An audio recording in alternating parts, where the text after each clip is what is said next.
कि उस व्यक्ति ने साफ ये बोला था पहले फ्राइडे को कि ये बात आप यहाँ नहीं कर सकते, मस्जिद में सिर्फ अल्लाह की बात करेंगे और ये बात बाहर करिए, बाहर ले जाइए, इतने मतलब एटीट्यूड में उसने बोला था। जो व्यक्ति जिसने मुझे रोका वो खुद कहता है कि मैं मस्जिद का सदर हूँ।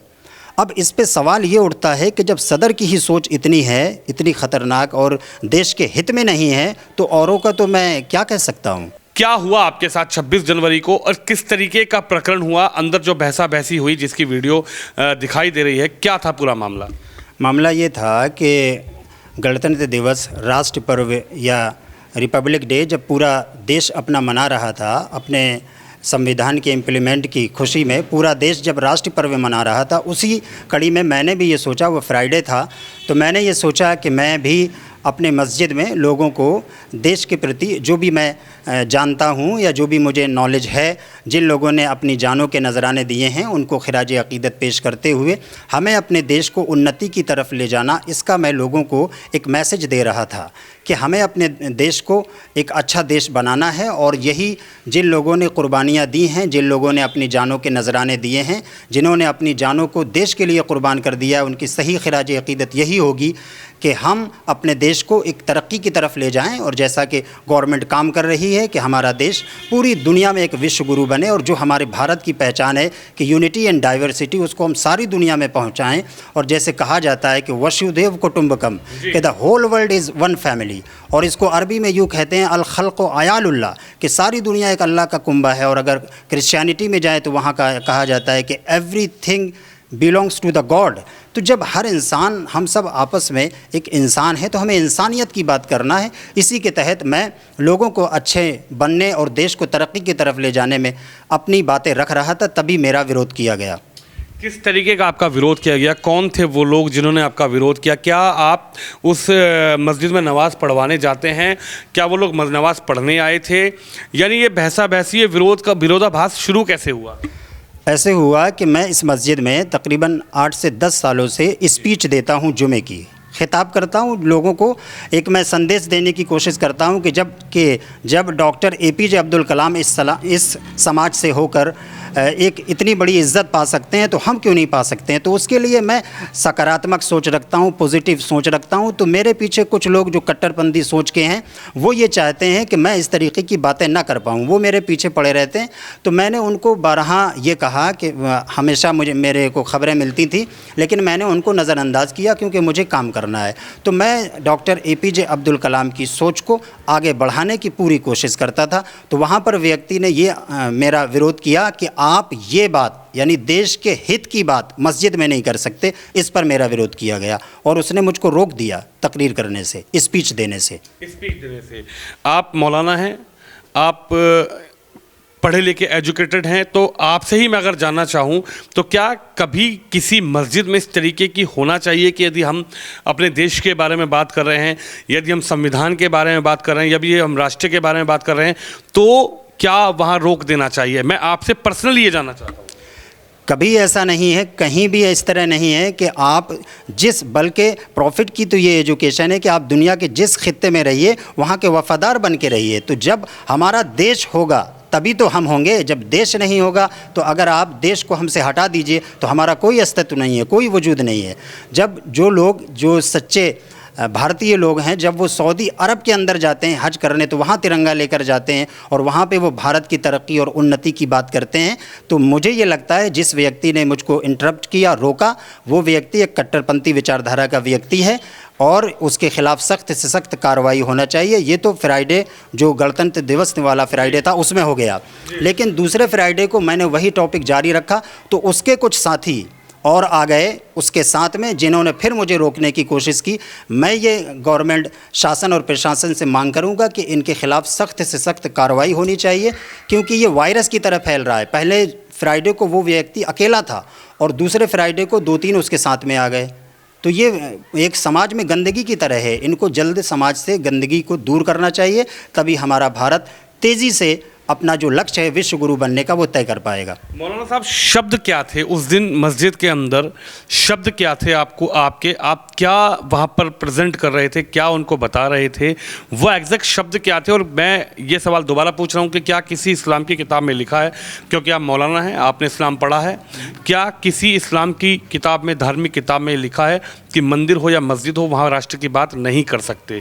कि इस्लाम की किताब में लिखा है? देखिए, आप अगर मुझसे इस्लामिक पॉइंट ऑफ व्यू से पूछ रहे हैं तो मैं आपको एक तारीख का बहुत बड़ा बात बताऊंगा कि हम ये कहते हैं कि 1857 में अल्लामा फजल खैराबादी एक बहुत बड़े नाम हैं, इस्लामिक विद्वान हैं, और उसके साथ साथ उन्होंने अपनी जान को राष्ट्र के लिए दिया है। 1857 में उन्होंने दिल्ली की जामा मस्जिद में, और इतने बड़े मौलाना होकर दिल्ली की जामा मस्जिद में उन्होंने राष्ट्र को या देश को संबोधित किया और लोगों को, अंग्रेज़ों को भगाने के लिए यकजा किया। मैं ये बता रहा था लोगों को कि जब अल्लामा फजल खैराबादी इतने बड़े मौलाना होकर और दिल्ली की शाही जामा मस्जिद में, और तो फिर मैंने लोगों को समझाने के लिए ये बोला कि ना हम अल्लामा फजल खैराबादी से बड़े मौलाना हैं, और ना हमारी ये मस्जिद दिल्ली की शाही जामा मस्जिद से बड़ी मस्जिद है, और ना हमारे सामने बैठे हुए लोग उनसे ज़्यादा तालीम याफ्ता लोग हैं। तो जब वो राष्ट्र की बात कर सकते हैं, देश की बात कर सकते हैं, तो हम क्यों नहीं कर सकते? मेरे ये अल्फाज थे।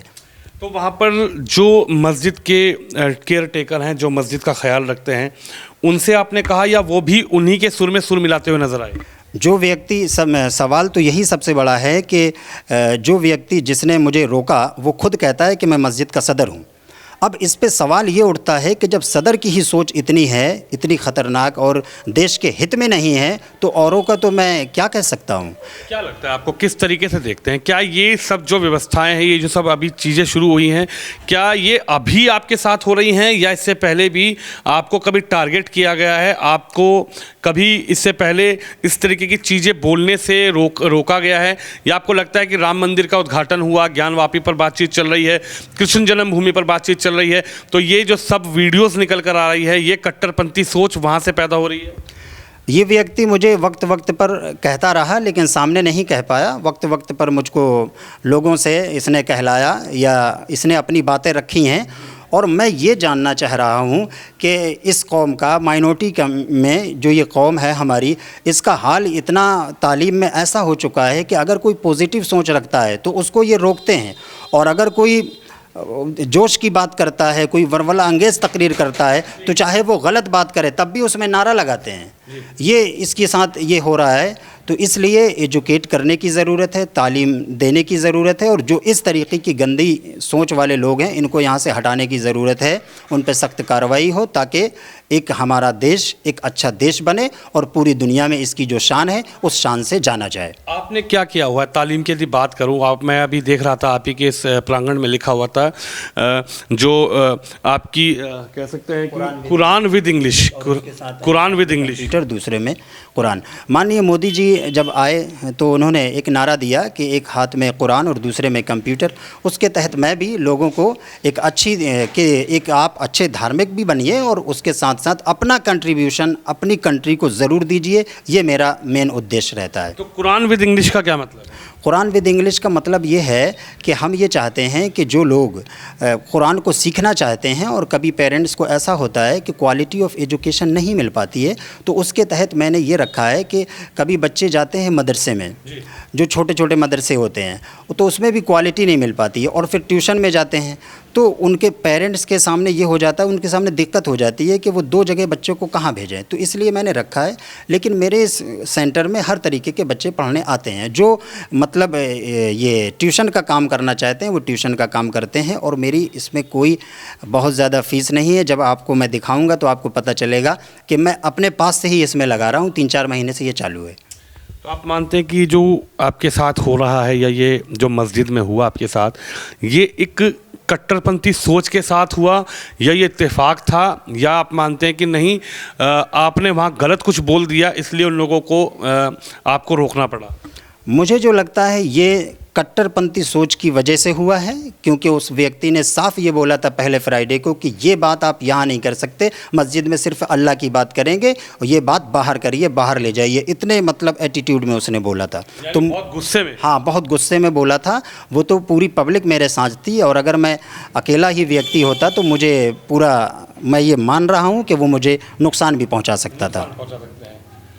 वीडियो कैसे रिकॉर्ड हुई अंदर वीडियो एक तो सीसीटीवी है वो, और दूसरे जुमे वाली वीडियो रिकॉर्ड ही है, पहले जुमे वाली वीडियो रिकॉर्ड नहीं हुई है। उसकी वजह ये हुई कि जैसे कुछ लोगों को ये पूरा यकीन था कि चूँकि पिछले फ्राइडे को उन्होंने बवाल सोशल मीडिया पे लिखा था कि जिसने लोगों ने मुझे देश के हित में बात करने से रोकी है, उस टॉपिक को मैं फिर कंटिन्यू करूँगा, इसलिए कि बातिल से दबने वाले आए आसमान नहीं हम, 100 बार ले चुका है तू इम्तिहान हमारा। जो चीज़ हमारे देश को आगे बढ़ाने में, मतलब आगे बढ़ाने में जो चीज़ साथ देगी उसकी हम बात करेंगे। यही डॉक्टर APJ अब्दुल कलाम और जितने भी अच्छे अच्छे लोग गुजरे हैं उनको मैं फॉलो करते हुए मानता हूँ। आपको कोई डर है, कोई भय, आपको कोई लोग, किसी तरीके के लोग, कट्टरपंथी सोच रखने वाले लोग क्या आपको भी धमकी दे रहे हैं? आपको लगता है कि आपको सुरक्षा मिलनी चाहिए, या आप क्या कहना चाहते हो उत्तर प्रदेश के मुख्यमंत्री से? माननीय योगी जी को हमने लिखित में अवगत कराया है और मुझे विश्वास है कि जब वो चिट्ठी उन तक पहुंचेगी तो वो इस पर कड़ी कार्रवाई करेंगे इनके खिलाफ़। और ये बात तो बिल्कुल तय है कि जो कट्टरपंथी सोच रखते हैं उस कट्टर से ही डर लगने लगता है।